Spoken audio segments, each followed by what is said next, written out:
औज़ु बिल्लाहि मिनश्शैतानिर्रजीम बिस्मिल्लाहिर्रहमानिर्रहीम। यौम शक का रोज़ा। यौम शक जैसा अल्फाज से वाज़ेह है, उस दिन को कहते हैं कि जिस दिन के बारे में इंसान शक करे कि ये पिछले वाले महीने का दिन है या अगले वाले महीने का दिन है। मिसाल के तौर पे इसको शक हो कि रमज़ान का चाँद नमूदार हुआ है या नहीं हुआ, तो ये शक करे कि आज जो है वो 30 शाबान है या पहली रमज़ान है। या इसी तरीके से शक करे कि आज जो है वो 30 रमज़ान है या पहली शव्वाल है।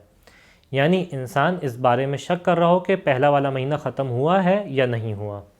सबसे ज़्यादा जो दो मौक़े हैं कि जहाँ पे इंसान के लिए मुब्तला बे मसला होता है, क्योंकि वहाँ पे एक वाजिब है जो इसकी गर्दन पे अटका हुआ होता है, वो है शाबान का आखिरी दिन और माह मुबारक रमज़ान का आखिरी दिन।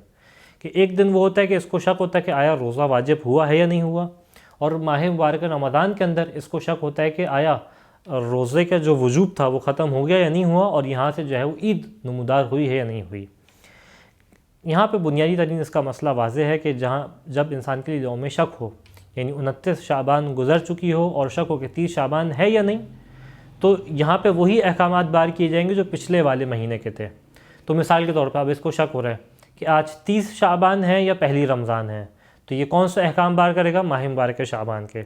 इसी तरीके से इसको शक हो रहा है कि आज 30 माह रमज़ान है या जो है वो पहली शव्वाल है, तो ये इसके ऊपर रोज़ा वाजिब रहेगा, क्यों? पिछले वाले महीने के अहकामात बार होंगे। खूब, यहाँ पे कुछ और मसाइल भी हैं। जहाँ ईद का है तो वहाँ पे तो मसला डिफरेंट होता है। वहाँ पे तो इस अंदाज से कि इंसान के ऊपर वजूब और हराम का मसला होता है कि ईद का दिन का रोज़ा रखना हराम है, लेकिन माह मुबारक रमज़ान का रोज़ा वाजिब है। लेकिन मसला आसान होता है जब माह मुबारक शाबान का मरहला हो। क्यों? कि जब 30 माह मुबारक शाबान के बारे में शक है कि आज 30 शाबान है या पहली रमज़ान है, तो यहाँ पे इंसान के पास 3 ऑप्शन है, 3 इख्तियारात हैं करने के। पहला ये है कि ये माह मुबारक रमज़ान के रोज़े की नियत करके रोज़ा रख ले, तो ये फ़ुक़हा इसकी इजाज़त नहीं देते, और इस सूरत में अगर इसने ये काम किया तो इसका रोज़ा बातिल हो जाएगा, अगरचे उस दिन माह मुबारक रमज़ान थी। दूसरा इसके पास इख्तियार ये है कि ये मुस्तहब रोज़े की नियत कर ले।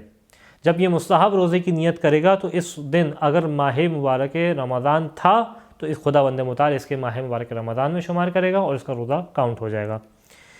तीसरा ये कि ये मुअल्लक़ नियत करे, यानी शर्त के साथ नियत करे। क्या? कि अगर इस दिन माह मुबारक रमज़ान है तो रमज़ान का रोज़ा, और रमज़ान नहीं है तो ये मुस्तहब रोज़ा। तो नतीजा ये होगा कि अगर इस दिन बाद में इसको पता चला कि माह मुबारक रमज़ान था और 30 शाबान नहीं थी, तो ये जो है इसका रमज़ान का रोज़ा काउंट होगा और इसको जो है वो फिर से रोज़ा रखने की तकरार करने की ज़रूरत नहीं है। इसी तरीके से ईद का दिन है, जब इंसान को शक हो कि ईद है या नहीं, तो ये रमज़ान को काउंट करेगा।